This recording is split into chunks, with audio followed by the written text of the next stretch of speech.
welcome to Sundays with Rev Karla, a community like no other because it is church like no other. And now I invite you into this sacred space, and may our hearts be open to receive, may our minds be open to learn, and may our souls be willing to connect to the sacred and to each other. Okay, this is our last Sundays with Rev Karla for 2023. Y'all, we've made it. Whew, what a year. We thought 2020 was one. We thought 2016 was one. Wow, we're doing it. We're making it. But I do want to do something different here. I'm calling this teaching The Choice is Yours, and it's inspired by one of my Hello December writings from several years ago. But before we get there, I want to talk a little bit about this concept of a spiritual reset. And this, again, is inspired by some writings that I've had in my resource kit for years. I have so many writings. I wonder if I'll ever get to them all. But this is another one of my favorites. So several years I taught a course or a teaching called Spiritual Reset, like I said. And I like this teaching because it gives us an opportunity to just pause and reset. I mean, this is something we should do at the end of the year, is to reflect. And, you know, we're busy taking down decorations. We're busy getting ready for the next year. But if we pause and reflect before we get out our the New Year calendar and do all these things that to help set the house, what if we go inward and reset ourselves? So this was the precept behind all of this whole spiritual reset. And I did it because, especially after COVID and 2016 and Trump getting elected, I saw so many of us, including myself, definitely responding to some of what was happening, to the stressors, through fight, flight, freeze, or fawn. And of course, we know what fight is. We're going to fight. We're going to come out fighting. Flight, we're just running away from it. And that can also be a denial, or just freeze means I'm just going to stay here and doom scroll all day long. I'm done with this world. I'm just going to numb out. And fawn means that we're just going to take whatever and pretend like it's not happening and be in complete denial. But when we recognize that that's some of what we're doing, and we can instead take a moment to process some of what's happening, and a lot of the external things we can't control. Those things that are coming at us, we can't control. We have to be able to process it from a place of groundedness and mindfulness as best we can with the tools that we have. So if we found ourselves in a place of fight or flight or freeze or fawn all the time, then that's a clue that we need to spend more time with grounding practices, mindfulness practices. How do we need to build, I almost hate to say this, but spiritual warrior things. And the reason why I don't like to say that, because oftentimes that kind of language can remind you of the Christian-centric kind of things that we came from. But we're reimagining them. We're giving them new context, and we're giving them new meaning so that you can reclaim them for you. So this is an exercise to help you kind of think about what's rising for you. What happened to you in 23, and how did you deal with it? I can tell you that I have been all over the place. And oftentimes I think, how in the world did I write a book? And then other times where I can get my mind around it, I go, I had all this stuff happen, and in spite of that, I wrote a really good book. It's all, you know, how easily that energy can change from one to the other. Like, my God, how did I do that? Instead of like, in spite of that, I rose above and conquered it and actually became a better person for it. So if you don't want to do this now, this actually can become a meditation or a ritual that you can do. This isn't necessarily an invitation to say, I'm going to stop the tape here, stop the recording here, and grab your journal and try to go through these questions, but I'm inviting you to use this recording somewhere in the next week or so to think about how these questions can help you prepare yourself for 2024. And maybe that's something that you can consider. And who knows, I may even get myself together enough to make this a PDF for you. It all depends on the book edits. I'm giving myself grace. Remember, we've talked a lot about grace this year. I'm giving myself grace for this, and I'm going to hold some boundaries away because I would love to give you a teaching, a resource guide that you could use for this. But I don't know. I've got one round of edits that's looming, and I've got still more to do. So we'll see how we go. But anyway, for this practice, if you decide you want to do that, if you like to put on a prayer shawl, candles, meaningful music, whatever works for you to create a space to as a signal that tells your mind, your body, and your soul that something sacred is about to arrive. And I want to look at this differently than the way I look at other things in my life if I'm just going through my daily activities. So that's one thing that you can do, but this is the place where you are going to have your heart center completely open. So whatever you need to do to make this an open, heart-centered practice, because I do believe this is where insight comes and miracles can come. So the first thing that I'd like to ask you to consider is, when you're thinking about this past year, and I want you to write from a place of what comes up is the right thing to think about. Some people teach, oh, we'll wait till the second or third. I really believe that the first one is the most raw. It's where your mind is. But you do what's right for you. But what comes up as the first thing in 2023 that was just the most painful?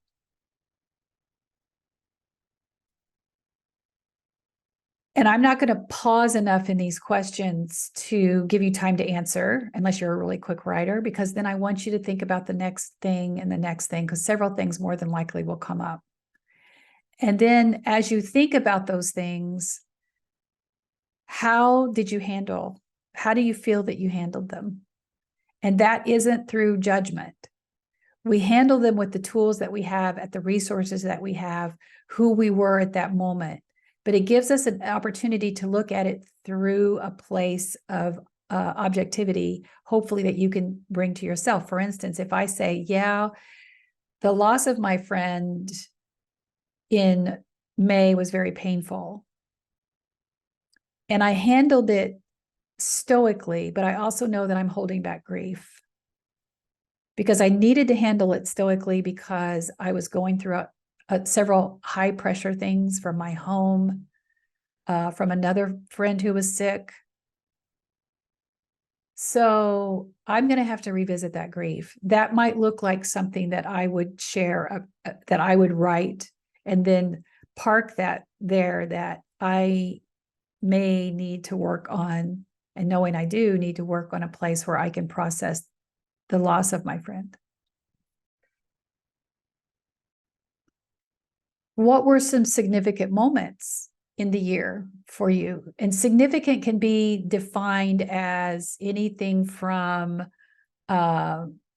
joyful, inspirational, sad, but significant can be profound, poignant, whatever that is, that's for you. Just see what comes up for you. And when you think about that, once you've written about what that is, why were those significant, joyful, poignant, memorable? Why are those things coming up for you? And then how do they impact you now? How do they inspire you? How do they motivate you? How did they change you? How did they hurt you? How did they anger you? So this is a time for reflection, because if there are things that we didn't necessarily, that we would change, or that maybe we're still holding on to, setting those intentions for how we're going to work on those, this is a good time to do that. So let me move. I told you this was going to be a little different. So I'm looking at several different documents here, and I want to get to a couple other questions here that I love that can help you with this. All right. Because this is where I wanted to get, because I think it's important, especially for what's going on right now in the world. On a global or national level, describe any moments this past year where you witnessed pain, heartache, abuse, wrong, division, disregard for human life or for the earth. Just write, just freely write. And once you've written until you feel that you're complete, then how did those moments change you? What about them have stayed with you, and how has it changed your perspective about the world, or how has it changed your values or your beliefs? And then how did those events motivate you to live with kindness and compassion in your heart? And you can do this like from a very high level, or you can do it individually on each one of those events. However, how granular you want to get is up to you, and how far you could go into this practice. And then the last part I want you to think about is your relationships, specifically your relationships, whether that's with family, friends, professional. How have those relationships affected you this past year? What about them, the same thing, angered you, hurt you, changed your values? How have they impacted you? And if you want to tell specific stories in that journal, please do so. And then how if they've changed you, how has it motivated you or inspired you to live from a place of compassion and kindness? When you get through all these questions, think about, and I know you're having to do a lot of pausing and playing here. I hope you're going through this with me. How has this year made you want to be a better person? How has this past year made you want to be a better person, a better version of yourself? And what steps have you taken to make that happen? There's no judgment here. We all go through things that we all go through. Lord knows I missed many target dates getting things done. There's no judgment. It's about forward motion that oftentimes requires us to boomerang back as things happen. But this is an intention that we're setting to move forward. Okay, I want to end this session as I have similarly in December by offering you a writing that I did, part of my Hello December series, where I had written for every day of the year a significant event. And of course, for December 31st, I had written about New Year's Eve or New Year's Day, or the last day of the year.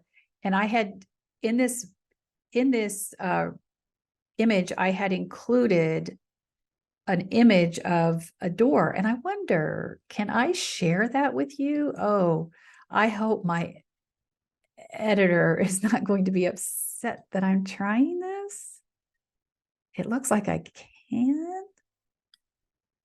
Do you like this? See, all this is all in real time. If you're seeing what I think you're seeing, you should see a door. It might be kind of hard to see. You might have to zoom in. Maybe I can zoom in. Let me see if I can zoom in a little bit. You see that? So this picture just spoke to me. so eloquently and clearly when I wrote this, 4 years ago. And the name of this was The Choice is Yours. And it was the final day in the Hello December series. And I want to read this to you because when you think about that door that you just saw, what do you see? Some will see a door opening, that you're going to pass through it from the dark to the light, and other people may see that you're coming from the light into the dark. The choice is yours. There's no wrong way to look at this. And both can be equally good. So the choice is yours. The image is a perfect reflection of time at the end of the year. Because tomorrow is a new year, the keeper of wishes, dreams, and all things yet to manifest. We leave behind all that will be no more and can never be changed, unsaid, undone, or duplicated, only remembered for the joy it left or the sorrow it held. So yes, beloved, walk into the light and embrace another opportunity to journey around the sun and explore all the world has to offer, or step into the darkness and spend time healing from within. The choice is yours. But as we pass through this portal, remember that even the darkest moments, there was beauty, healing, and love. The scars we endured created depth and wisdom that didn't exist within you before. So hold on to the wonder of 365 days, because that was denied to so many who will not be here to move into 2024. Yes, beloved, trust the mystery of the darkness and the unknown. Jump into the new year and believe that all will be well, and all manner of things shall be well. The choice is yours. There is no right or wrong. There just is. Thank you, 2023. For in you, we discovered parts of ourselves, held space for others' beliefs, welcomed the return of the sun, and developed new gratitude for all that was and all that will come to be. And so it is. Okay, as we bid farewell for now, remember to nourish your spirit, nurture your dreams, and always believe in the incredible power that resides within you. Believe in miracles because you are one. Until we meet again on the journey of inspiration and spiritual growth, may your path be filled with love, joy, and boundless opportunities. And if it feels so right, join me now with this closing prayer or meditation. Holy One, Divine Mystery, God, you who are known by so many names, but none fully captures the love, the wonder, the mystery of all that you are. We say thank you for another day and for our time together. Now, if it feels right and you are closing these Sunday gatherings, you may journal, which I hope you do with the spiritual reset questions, and spend time processing what today's teaching is asking of you. What needs light? What needs healing? And hear the helicopter go by. That is an emergency helicopter that goes to the hospital. So we can pause for just a minute and send love to that person who's in it.